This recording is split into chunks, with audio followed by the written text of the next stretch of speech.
Hiya, welcome back. I wanted to give you guys a treatment update today. I've had two appointments today and there was quite a lot discussed. So I figured I would let you guys know what's been going on. So I think 4 weeks into properly committing to recovery and eating. And I think it's been about 6 weeks since I was admitted into treatment. So, first of all, I had an online meeting with my care coordinator at 9 a.m. We discussed my dietary intake, how I'm going with like meal planning and things like that. And at the moment, she's quite happy with how things are going. I did mention that as I've been gaining weight and noticing some quite drastic changes with my body, that those disordered thoughts are getting much louder. At the start of treatment, when I was really thin, I felt able to eat whatever I wanted to because I was still thin. But as I've been gaining weight, these disordered thought patterns and guilt around eating or eating certain foods or starting to weigh out portions of foods as well has been coming back. So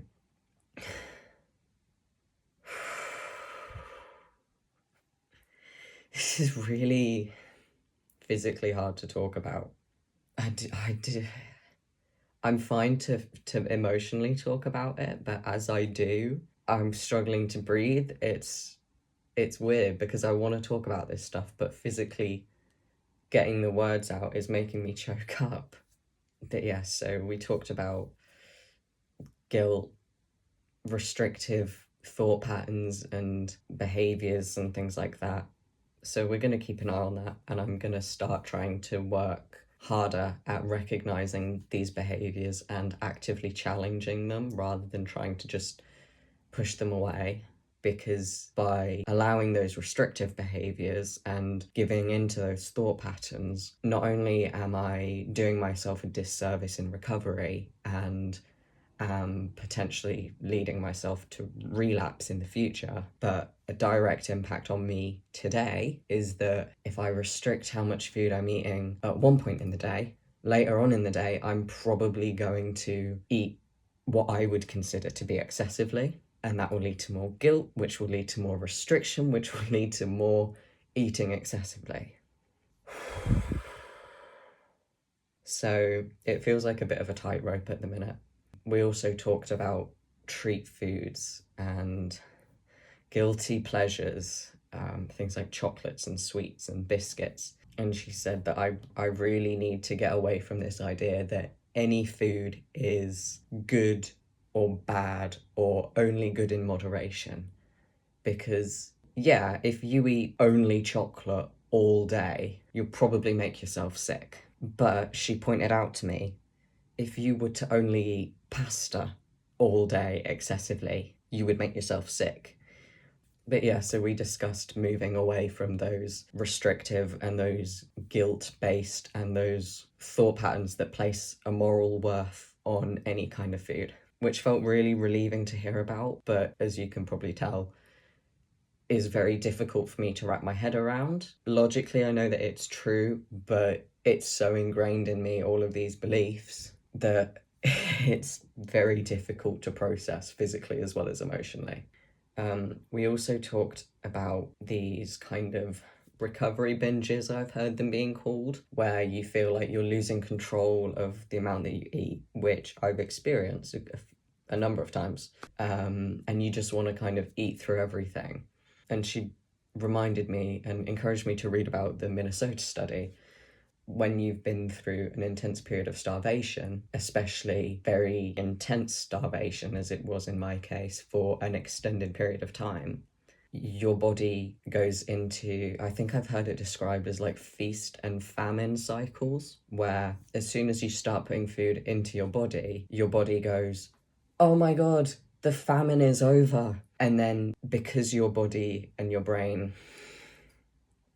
but because your body is so used to being starved, it fears that the food that you are now putting into your body is going to be taken away at some point. So it goes into feast and famine, where the famine is now over.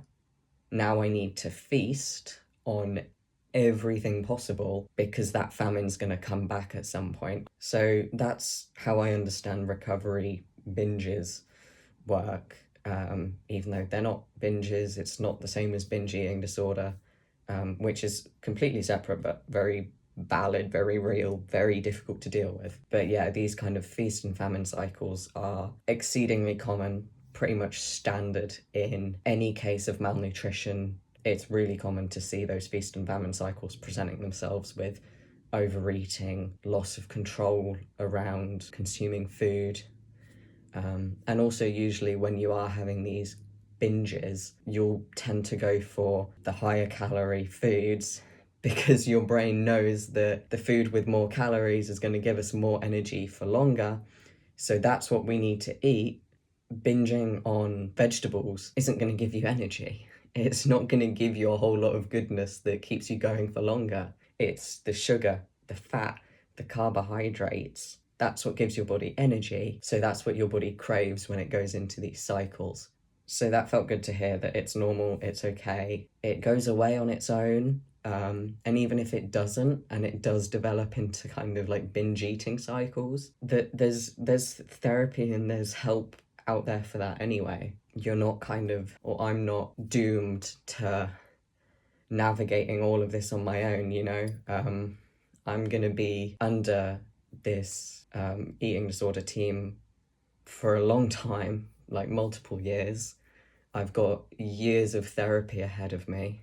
The first course of therapy that I'm supposed to undertake is a 6 months stabilization course to prepare me for all of the other therapies that I need to go through, such as EMDR. So it's a really long road ahead, but I'm not going to be alone through any of it. The good news is I'm allowed to go back to studying, which is fantastic. I'm in my final year of uni and I was 4 weeks away from submitting all of my final assignments when I got admitted into treatment and was told that I had to shut everything down. I went on bed rest. My dad was taken out of work so that he could look after me, so that I didn't have to be put into hospital. It was a whole big thing. What is relevant is I'm finally allowed to start working on my assignments again from home, gently, not studying for 6 hours every day, which is what I used to do. I'm still really emotionally and physically wired. This is difficult to deal with.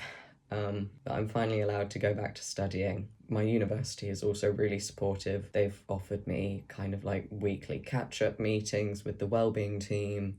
So just to recap, basically, binge eating is completely normal in recovery from like malnutrition and starvation. I'm allowed to go back to uni. Therapy is a long way off yet. I'm still physically quite a way away from being stable enough to start undergoing the stabilization therapy, which then stabilizes me to go into proper therapy.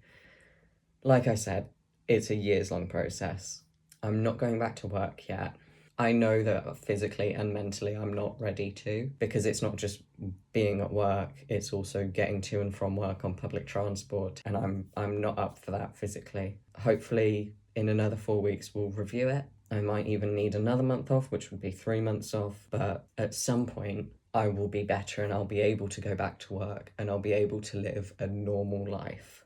So I need to make sure that I do this recovery right. I do it properly. I don't take any liberties. I don't cut any corners. I know that I need to put the work in for my physical health, for my mental health, for like my emotional kind of enjoyment of life. I need to work hard at all of this and get it right now, because I can't get it right another time.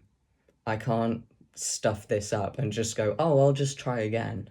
I probably won't be around to try again.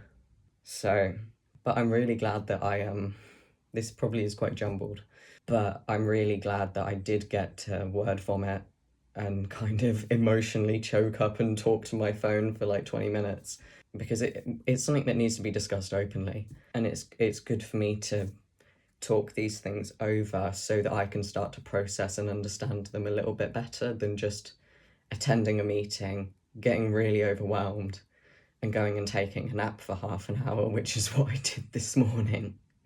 So, talking to you guys, to myself really, about what's gone on allows me to process that information and to understand it and to go, right, this is the plan. But yeah, I don't really know how to end this video. I just kind of wanted to chat. So yeah, I'll leave it there, and I hope that you're having a good day. Bye bye.